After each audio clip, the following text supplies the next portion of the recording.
Turning to the national deficit for a minute, my colleague, Mr. Womack, asked, I think, some very pertinent questions, and I wanted to follow up on your responses. I think anyone in Washington that pats himself on the back for a $600 billion deficit clearly knows that that is not an achievement that is going to create the fiscal responsibility this country needs to get back to. We now have revenue coming in over our 40-year average into this government. I believe we have more revenue coming in dollar-wise than at any time in American history. We're running the 6th largest deficit in history only because the last 5 were the 5 largest, were larger, all within this current administration. CBO projects another $6.5 trillion in debt over the next 10 years. I can't find anyone in my district, maybe one of my colleagues can find people in their district, that want to see us borrow another $6 to $7 trillion.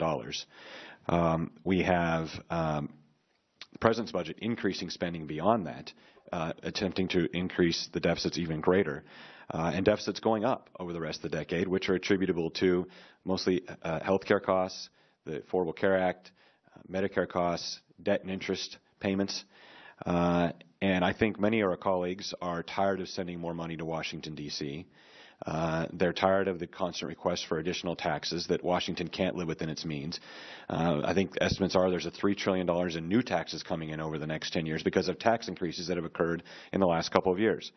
And so my question is will the administration, I know we talked about the short term, I think congratulations that the administration feels that $600 billion is an achievement in a deficit. That's short term. Long term, will the administration get serious about our long-term debt challenges, or does it intend to leave this for the next administration?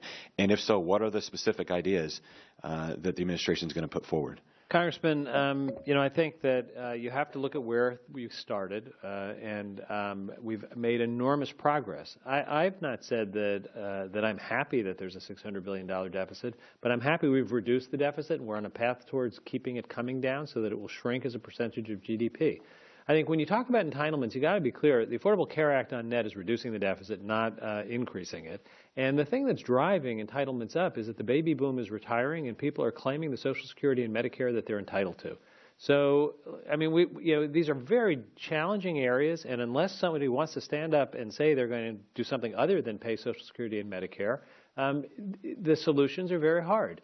We've tried over a number of years to work on a bipartisan budget agreement. The President put his every best effort into it. We were not able to get an agreement on a bipartisan basis. Notwithstanding that, enormous progress.